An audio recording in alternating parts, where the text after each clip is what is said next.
Top quality और consistent performance के लिए सिर्फ सिल्वर पंप्स। टॉप क्वालिटी और कंसिस्टेंट परफॉर्मेंस के लिए सिर्फ सिल्वर पंप्स, नाम याद रखना। पावसाळा सुरू झाला, पहिला पाऊस पडला आणि नागपूर जिल्ह्यातल्या ग्रामीण भागात काही रस्त्यांची चाळण व्हायला सुरुवात झालेली आहे।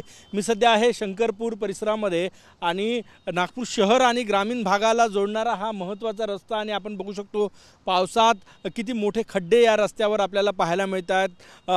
हे दृश्य आपण बघू शकतो, पाऊस आलेला आहे आणि पावसात हे खड्डे आता दिसून यायला लागलेले आहे किंवा खड्डे पडायला लागलेले आहे।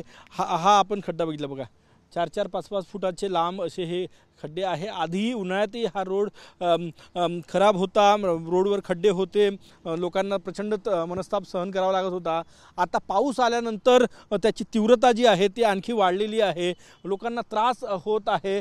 आपण हे दृश्य बघितलं तर उन्हाळ्यापेक्षा जास्त त्रास आता लोकांना होत आहे, कारण की पावसामध्ये हे खड्डे जे आहे ते लोकांसाठी त्रासदायक ठरत आहेत। या खड्ड्यांमध्ये पाणी भरून असल्यावर अपघाताची भीती जी आहे ती या ठिकाणी वाहन चालकांची निर्माण होते, दुचाकी चालकांना मोठा त्रास होतो आणि या भागात राहणारे, ग्रामीण भागात राहणारे जे लोक आहेत त्यांना शहरात रोज यावं लागतं, त्यांच्यासाठी मोठा मनस्ताप या रस्त्यांमुळे आपल्याला पाहायला मिळतं। हे बघा, खड्डे आपल्याला या रस्त्यांवर पाहायला मिळते आणि हे प्रातिनिधिक आहे।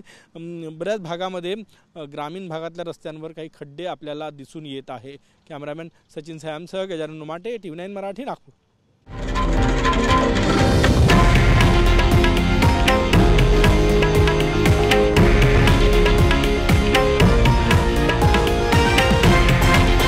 हे आहे देशातील नंबर 1 न्यूज नेटवर्क आणि आपण पाहत आहात TV9 मराठी, एकमेव।